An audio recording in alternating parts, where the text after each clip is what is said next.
Hello, guys. Sarah Neesmith here, and I chose word walls as my intervention strategy. So I'm just going to go through what a word wall is, some ways that we have used them in our classrooms here at Jones, and ways that you can use them in your classrooms as well. So, what is a word wall? A word wall is a wall full of words. A word wall can be used in any discipline and any location, not just a wall. So it could be used on the ceiling, it can be used on the floor, it can be used on the desks, it can be anywhere. It does, however, have to be in the same spot of the room where students can easily look at it, to where all year long when you are doing these, when you're doing the word wall, they don't have to keep searching for them. They know exactly where the word wall is. To have the word wall be interactive, you have to have students participate. That's kind of the interaction role in interactive word walls. And then a word wall lists the words in alphabetical order. So this is just an example of a teacher's word wall on her door, and she has command hooks by each letter and flip books of what words go there. This is a early grades method to do a word wall, but I will be showing you some more middle school ways that we have done word walls, and they all look a little different. So why word walls work. So I'm going to move me here a little bit. So what happens when word walls change from teacher-based to student-based? Students associate words, features, and meanings with familiar ideas, concepts, and experiences. Teachers get to engage students in multiple ways with meaningful conversations and experiences with words. And then we as teachers get to utilize that student choice. So we know that once students get to choose, then their participation engagement rises.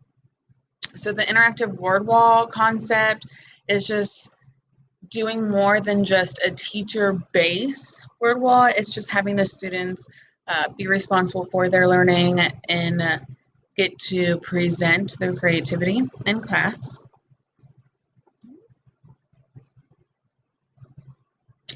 So interactive word walls increases students' comprehension and engagement, like I just said, and then it helps build the knowledge and understanding of the content, any content.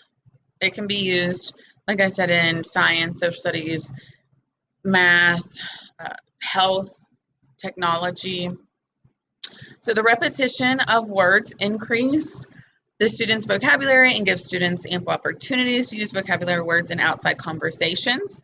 So if we are talking about area, a student has now heard area multiple times in class, has seen the word area multiple times in class, and then without even realizing it, when they go and talk, oh yeah, the area of that, yeah, it was like 2 football fields or whatever it was, which ends up being really, really cool and satisfying to hear and see. So including word walls in the classrooms helps teachers avoid any gaps in the curriculum. So I have been guilty of this, especially my first year teaching math. I thought, oh, students will definitely know what that word means. But they don't all the time. So what word walls do is in the beginning of your unit, you select your words, any word that you think a student might not understand, or a word that is important for them to understand for the curriculum, and then include that with your word wall. And like I said, students feel like they have a voice. Their work gets to be put up on the wall, especially if you have very artsy students. This is their time to shine. Right. I'm in. Now, how do I create one? Well, step one, this is the fun and easy part.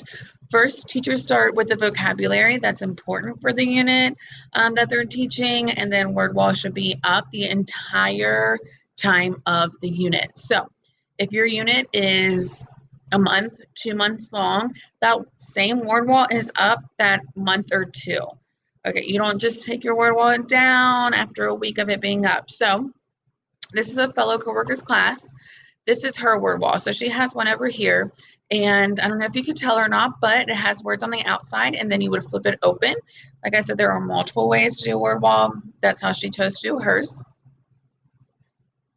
All right, step 2, pass out materials. They can include notebook paper, color paper, construction paper, or any type of paper that can be folded and written on.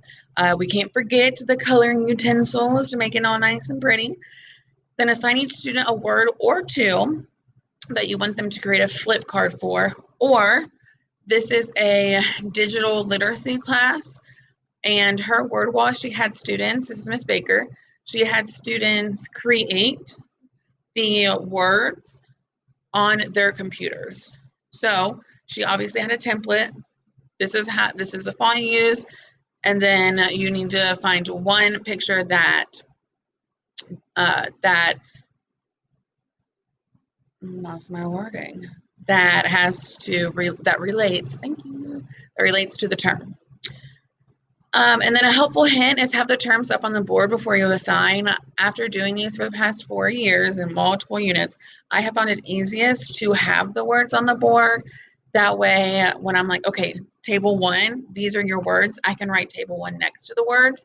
And it definitely helps for students with special needs or students that English isn't their first language. It helps having that visual to look at and then be able to do the work. Another thing in early grades, if I were you, to save some time and effort and energy, I would just write the terms on the front of the flip card or however you decide to do your word wall. That way, all the students have to do is either write a definition or draw a picture, or whatever else you have them do. Step 3, model what the flip card should look like. Have students show you the hamburger style fold before they move on. So that is if you're doing the flip book. And then model that the term goes on the outside or front of the flip book. So this is Miss Baker's. Again, this is another word wall she had. So she doesn't have a flip book, but what Miss Baker did is that she had checked the students' work on their computer before having them print it out and before putting it up. So the main thing is to have that uniform way of how your word wall looks. It shouldn't look one way one unit and a different way the next unit. Having that uniform and the repetition really, really helps the students with their vocabulary. Step 4, this is where you can get creative. So on the bottom half of the flip card, you have the students write the definition that's on the front.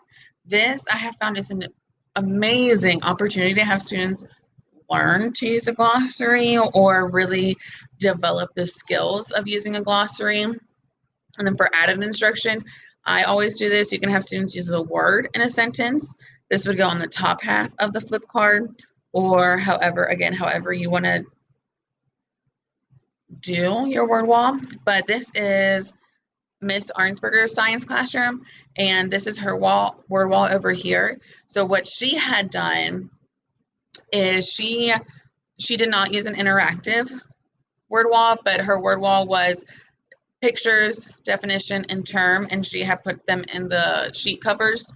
So that's how her word wall looked. My mouth is not working today. And then step 5, which is optional, is have the students draw a picture that relates to the term and definition on the front page that the term is on.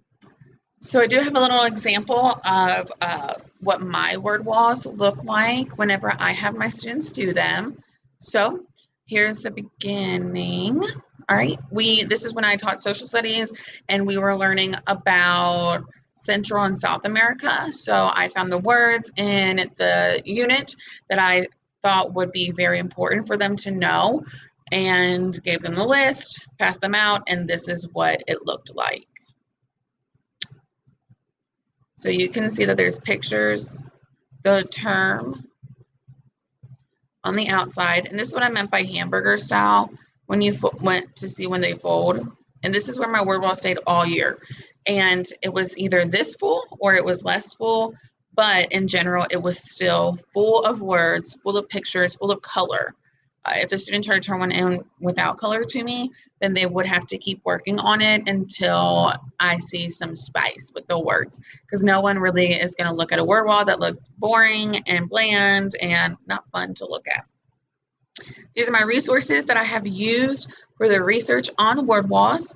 And if you have any questions, please let me know. Thanks, guys.